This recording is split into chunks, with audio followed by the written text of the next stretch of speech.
Have you ever asked yourself, why do I get angry so easily? Not just annoyed, but truly triggered, as if your entire sense of control vanishes in seconds?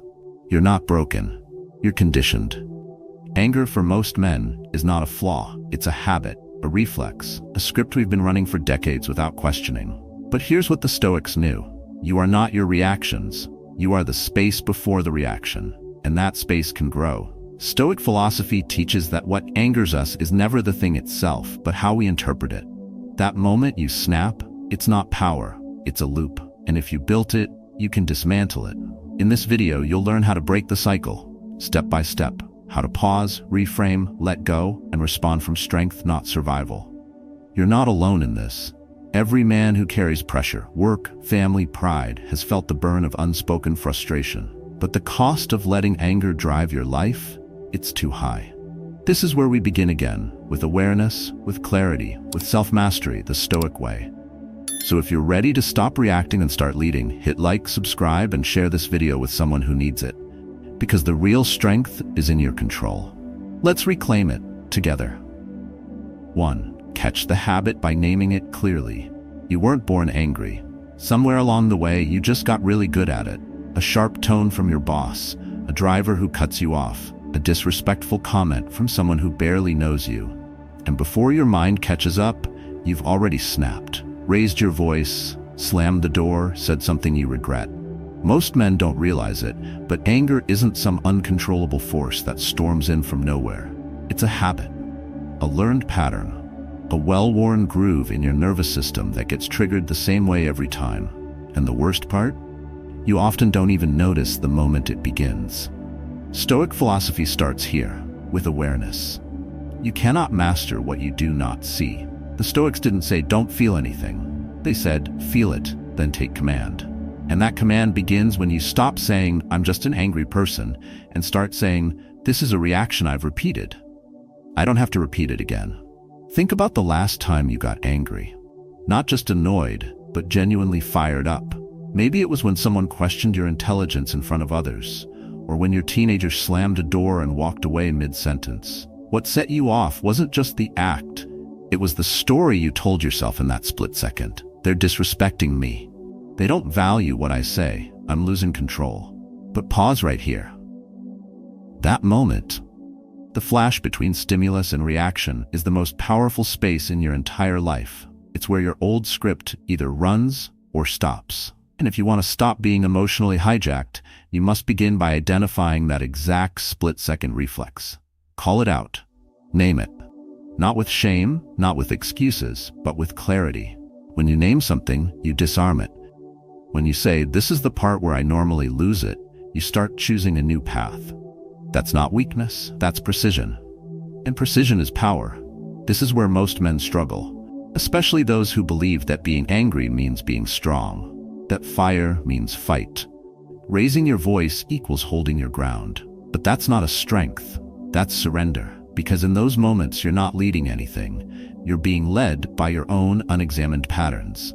The Stoics called this slavery of the self, acting out of emotion without reflection, speaking without thinking, destroying when you meant to protect. They believed that true power begins with mastering your response. Marcus Aurelius, the most powerful man of his time, wrote that you have power over your mind, not outside events. Realize this, and you will find strength. And that realization starts here, with naming the reflex before it becomes a reaction. You don't need a perfect background. You don't need therapy first. What you need is a moment of stillness in the heat. A moment when you can say to yourself, even silently, this is the old habit. I don't need to live it again. Next time someone pushes your buttons, a coworker interrupts you in a meeting, or your partner criticizes your tone, instead of reacting, try this. Close your mouth. Take one breath. In your mind, name what's happening. I'm feeling disrespected. This is the moment I usually explode. That sentence alone is a quiet revolution, and you'll feel it, not as grand or heroic, but as an inch of control that wasn't there before. And that inch grows. Every time you name the storm, you become the eye of it. Every time you pause, you reclaim space from a lifetime of reaction. And in that space, something rare begins to form. A stillness, a choice, A man not driven by emotion, but directed by intention. That's Stoic power. And it starts with 5 words. This is just a habit. You can master it.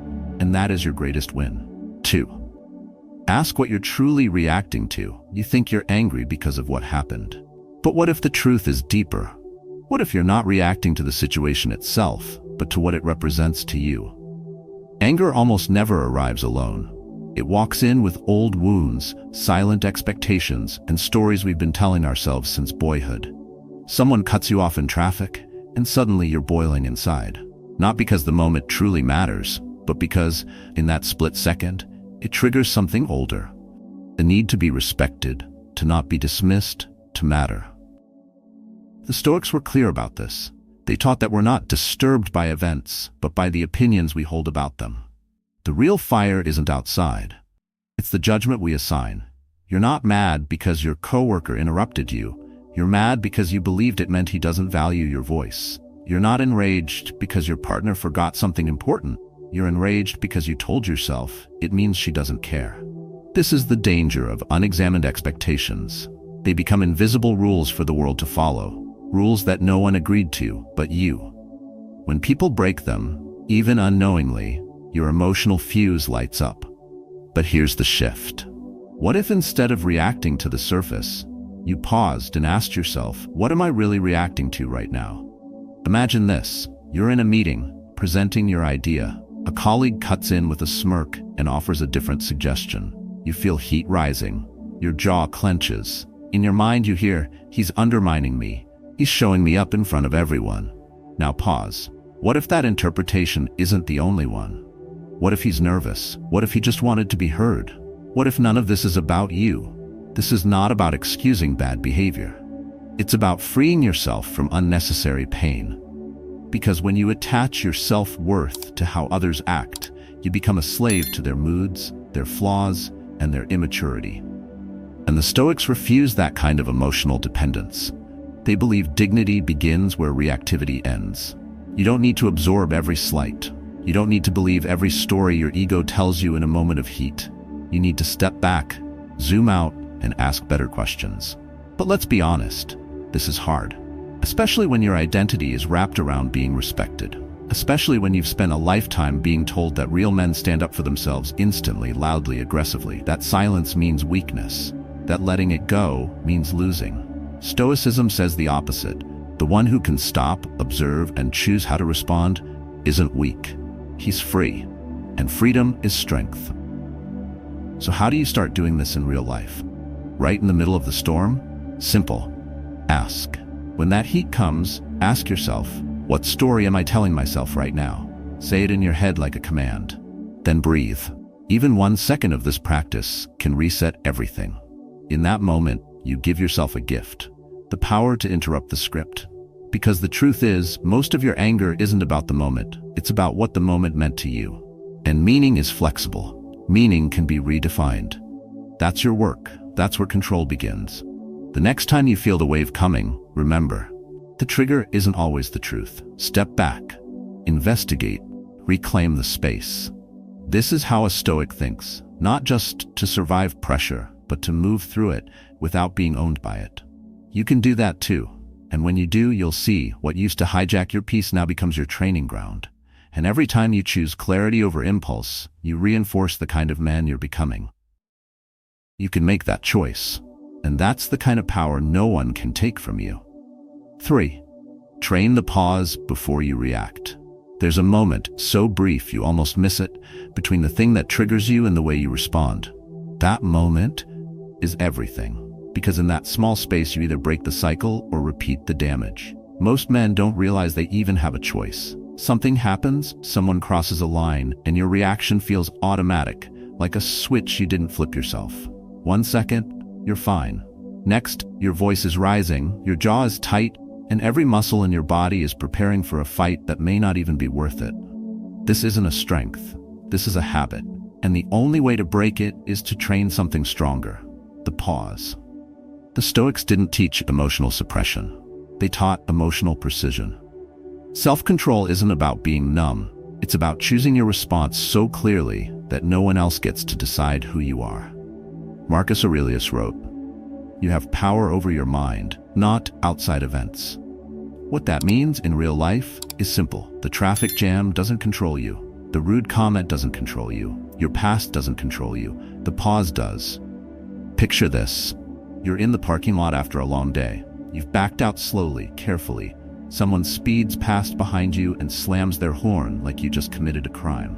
You grip the steering wheel. You feel that fire rising. You want to shout, to gesture, to show you're not someone to mess with, but instead you stop. You take one breath.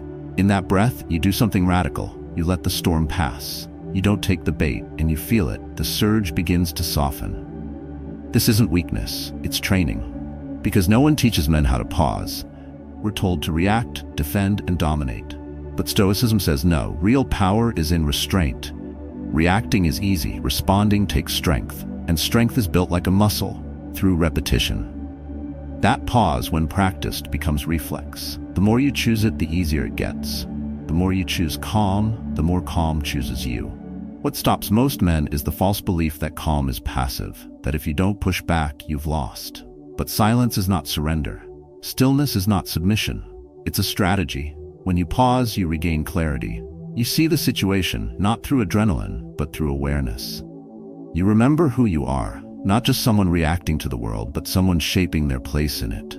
This isn't about letting things slide. It's about picking your battles with wisdom. It's about not letting a 10-second insult ruin a 10-year reputation. And this pause, this one breath, is your shield. It protects your peace. It protects your dignity. It gives you time to ask, is this even worth it? Often it's not. And the more you practice that question, the less you get dragged into fights that don't deserve your energy. Here's the practice. Next time you feel triggered, close your mouth. Breathe through your nose. Anchor your awareness in the body, not the mind. Feel your feet on the ground. Count 3 seconds silently. Then decide.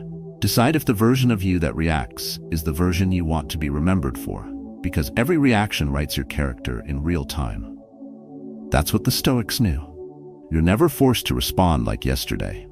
You can train your pause. You can rewrite the habit. And in doing that, you stop being someone who's driven by the heat and start being someone who owns the flame. You can do that. And when you do, you'll discover that nothing, no insult, no pressure, no offense, can shake a man who's mastered the space between. You can master that space, and that is the greatest power you'll ever have. 4. Shift the story in your head. It's not just what happens to you that stirs your anger. It's the way you explain it to yourself. And sometimes the story is more dangerous than the situation. You walk into a room, nod at someone, and they don't even look up. You feel it immediately. Disrespected, invisible, insulted. You start building the narrative fast. He's ignoring me on purpose. He thinks he's better than me. By the time you're sitting down, your body is tense, your mind is racing, and nothing else in the room really matters. But let's pause right there. Did he ignore you, or was he distracted? Did he snub you, or did your ego fill in the blanks? This is where anger hides best, in the invisible assumptions. And most men carry these assumptions like armor. We think we're reacting to the facts, but often we're reacting to meanings we invented. The Stoics were brutal in calling this out. Epictetus said it clearly. It's not the things themselves that disturb us, but our judgment about them. The meaning is the trigger, not the moment. What if your interpretation isn't the truth? What if it's just one version of the story? The dangerous version. The version that makes you the victim, the disrespected, the betrayed. That story may feel familiar, but that doesn't make it right. You've probably run it so many times that it plays in your mind without effort. It's become your default. But here's the powerful shift. If you can narrate the story, you can rewrite it. Let's make this real. Imagine you send a message to your brother about something important. He leaves it on read for 2 days. You feel brushed off, forgotten. You tell yourself, he doesn't care, he doesn't respect my time. And now, even if he replies, your tone is already defensive. Your walls are up. You've created a story, but step back. What if he's overwhelmed? What if he read it, meant to reply, but got buried in deadlines and forgot? What if his silence wasn't about you at all? This is the brutal clarity Stoicism demands. It doesn't excuse others, but it stops you from turning every delay, every look, every word into a personal attack. It breaks the habit of assuming the worst and reacting to a lie. And that shift, that refusal to blindly believe the first story your mind offers, is where emotional discipline begins. The mistake many men make is thinking they must defend their story to keep their pride intact. They think backing down from the narrative means being weak. But Stoicism shows you another form of pride, the kind that doesn't flinch when your version of reality is challenged, the kind that's humble enough to ask, "Am I sure this is true?" and strong enough to say, "Even if it is, I don't have to react." This is a mental habit worth building. Every time you feel disrespected, start asking deeper questions. What am I telling myself right now? Is it possible there's another explanation? Am I reacting to what happened or to what I've decided it means? These aren't soft questions. They're tactical. They're how you cut through the fog of reactivity and move with precision. The Stoics believed that clarity was power. The calmer mind sees more, feels more, and chooses better. That's not philosophy for bookshelves. It's a weapon for your everyday life. And like any weapon, you need to know how to use it. Start small. Next time something triggers you, pause and rewrite the story. Not because you're weak, but because you've decided to take back authorship. Because every moment you rewrite the story in your head, you reclaim your power. And a man who owns the story he believes owns his peace. You can do that. You can become that. And that is the beginning of self-mastery. 5. Let go without needing to win. Not every fight is worth finishing. Some are only worth walking away from, with your peace intact. Men are taught early to hold their ground, to win the argument, and to never back down. But no one teaches what it costs to always be right. You lose hours, sleep, dignity, and sometimes the people you love most. Because the truth is, many of the things we argue over aren't about the moment. They're about the need to win, to not feel small, to prove that we matter. And in that drive to prove ourselves, we give our peace away, one outburst at a time. Stoic philosophy cuts through this illusion. It tells you the only battle that really matters is the one inside, the fight between your impulse to react and your decision to remain calm. It doesn't say let people walk all over you. It says let go of the need to win, when winning means losing yourself. Let go of the illusion that anger makes you powerful. It doesn't. What it does is make you predictable, easily provoked, and easily manipulated. When someone can make you explode, they control you. That's not power. That's a leash. Picture this. You're in the kitchen. Your partner makes a comment, sharp, dismissive, out of nowhere. It hits hard. You feel that familiar fire. You could snap back, make your case, and tear down their argument. But what if you didn't? What if, just for once, you took a breath and said nothing?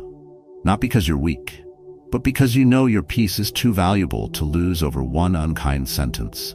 Because you finally learn that silence, when it's chosen, not forced, is strength. This is where most men get stuck.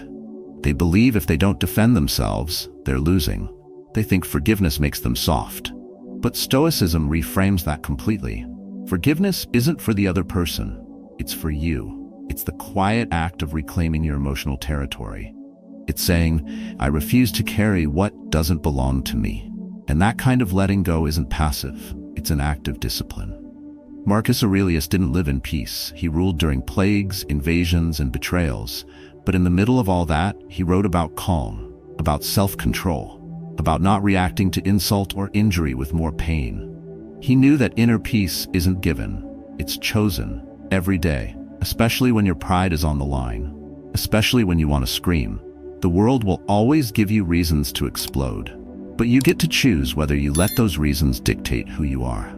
And if your identity is built on control, clarity, strength, then every argument avoided is a victory. Not for them, for you. There's a line you can use in moments like this. Simple, powerful, disarming. You can say, I don't need to win this. Say it in your mind, say it to yourself, say it and feel the ground return beneath your feet. It doesn't make you smaller, it makes you stable. A man who doesn't need to win is already free. And what's the action? Next time you're in a conflict, don't escalate. Don't correct them just to be right. Just pause, breathe, and walk away clean. Not to avoid it, but to own it. That's what Stoic strength looks like in the real world. Not a quote, not a theory, but a habit. One that frees you from the prison of needing to win. You don't have to win every battle. You have to master yourself. Do that, and you've already won more than most ever will. You can let go, you can stay whole, you can walk away without leaving any part of yourself behind. You can do it. And that's not weakness. That's wisdom. That's freedom. That's yours. 6. Choose calm every time it's hard. The real test of who you are isn't when everything goes your way. It's when nothing does, and you still don't break. You say you want peace, but peace doesn't just arrive. It's built, slowly, repeatedly, especially in the moments when you least feel like choosing it. And most men never train for that. They think anger is automatic, and calm is luck. But the truth is, both are habits, and habits get stronger every time you practice them. Which one you feed is entirely up to you. You lose your temper in the car because you've practiced yelling behind the wheel. You snap at your partner because your brain is wired to defend, not understand.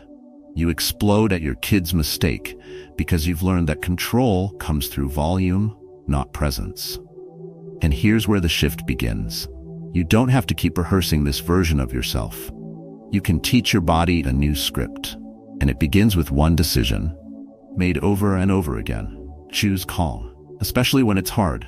The Stoics understood this. They didn't live in monasteries. They led armies, ran empires, faced betrayal, disease, injustice, and still believed self-mastery was not just possible, but necessary. Marcus Aurelius wrote his meditations not to impress anyone, but to remind himself daily. Be firm, be even, be still. That kind of strength doesn't come from talking about calm. It comes from practicing it in the fire. So next time you're interrupted, insulted, overlooked, don't wait for someone to fix it. Don't look around for permission to breathe. You are the one who decides what happens next. Not your anger, not your fear, not your past. You. Imagine this. You're at work. You've been patient all morning. A team member drops the ball again, right before a deadline. You feel the heat. You want to say it. This is the third time you've screwed this up. But instead, you pause. You feel the impulse. You recognize it. You don't follow it. You take a slow breath, then you speak, not to punish, but to lead. That moment is more than just maturity. It's power, the kind of power that earns respect without force. Most men think calm is the easy route. They're wrong. Calm is hard. It requires discipline, clarity, and humility. It asks you to see beyond the moment, to remember what really matters. Your child's dignity, your team's trust, your own self-respect. Anyone can lose their cool. It takes a man to hold it, especially when every nerve is screaming for release. The mistake we often make is thinking we'll become calm people someday when life slows down. But life doesn't slow down. You do, and you have to do it on purpose. Stoicism isn't just about philosophy, it's about pattern interruption. Every angry reaction you don't give into is a repetition that rewires your mind. That's how you build emotional muscle. That's how you train peace. So, what do you do next time? Keep it painfully simple. When the trigger hits, name it. This is one of those moments. Say it quietly to yourself. Breathe once, fully. Ground your feet. Relax your jaw. Let silence pass through you like a wave. And only when you're clear, respond with intention. That's not weakness. That's presence. And presence changes everything. You don't need to be perfect. You just need to show up calm one more time than you used to. One breath at a time. One trigger at a time. And eventually your default will change, not because life got easier, but because you got stronger. You can choose calm. Every time it's hard, you build yourself. And every time you build yourself, you win something that lasts.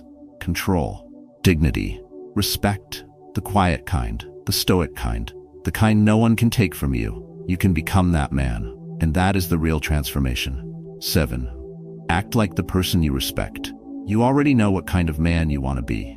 The question is, are your reactions shaping that man or sabotaging him? It's easy to talk about discipline when everything is going smoothly.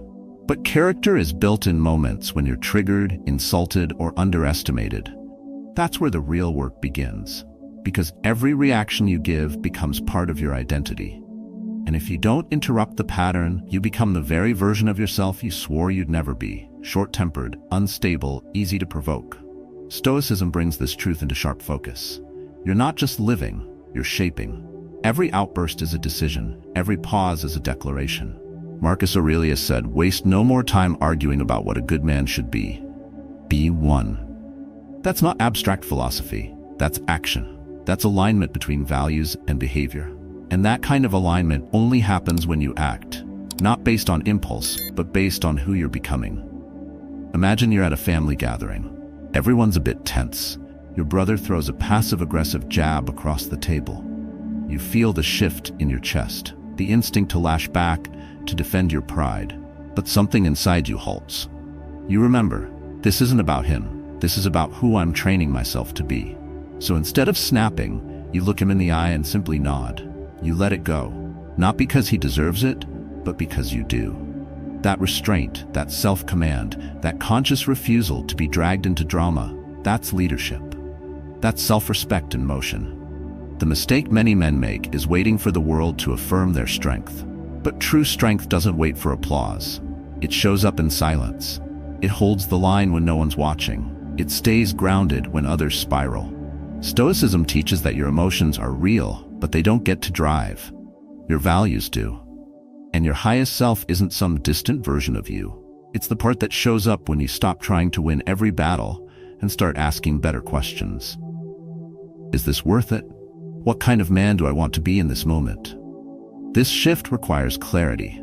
It requires you to stop chasing validation and start living by vision. Not a vision shaped by what others expect, but one shaped by purpose. Who do you want to be in a crisis? When criticized? When pushed? You can't wait until the storm hits to figure that out. You train it now. You decide it now. And here's how. Next time you feel provoked, imagine the future version of yourself, the one who moves with calm, who speaks with intention, who acts with dignity. Ask yourself, what would he do here? Then do it, even if it's uncomfortable. Especially if it's uncomfortable, because that's how alignment is built. One action at a time. You don't have to get it perfect. You just have to stay consistent. You just have to choose integrity over ego, clarity over chaos. You don't need more motivation. You need more alignment between who you are and who you want to become. And when you choose that again and again, you stop being ruled by your reactions. You become anchored, steady, unshakable. So the next time you're tempted to explode, ask yourself this: am I acting like the man I respect? If the answer is no, pause, breathe, redirect. You're not just calming down, you're building someone. And that someone is you. You can act like the man you respect, not someday, today. And every time you do, you win something far more powerful than the argument. You win yourself. You can master who you are becoming. And that is the greatest victory a man can earn. Anger doesn't define you. It's just a habit, one you didn't choose, but one you can unlearn. And every insight we've walked through in this video is a step toward that freedom. You've seen how naming the habit brings awareness. You've explored how questioning your triggers reveals deeper truths. You've learned how to train the pause, how to rewrite the story in your head, how to let go without needing to win, and how to choose calm, especially when it's hardest. And above all, you've been reminded that you have the power to act like the man you deeply respect, not just react like the man you've outgrown. These aren't lofty ideas, they're practices, practical, repeatable, and deeply transformative. The Stoics weren't perfect. They were warriors of the mind. They failed, they fell, but they got back up with more clarity, more self-discipline, and more emotional strength. You can do the same. So start today. Start small. When the next moment comes, when the email hits, when the tone cuts deep, when the trigger rises, pause, breathe, and make a different move. Not for them, for you. Because peace isn't passive, it's a skill. And like all skills, it grows when practiced. Share your journey in the comments below. Tell us which moment hit hardest for you. Which insight will you apply next? Your story might be exactly what someone else needs to hear. And remember, when you train your mind to respond, not react, you reclaim your power. And that quiet control, that's what makes you unshakable.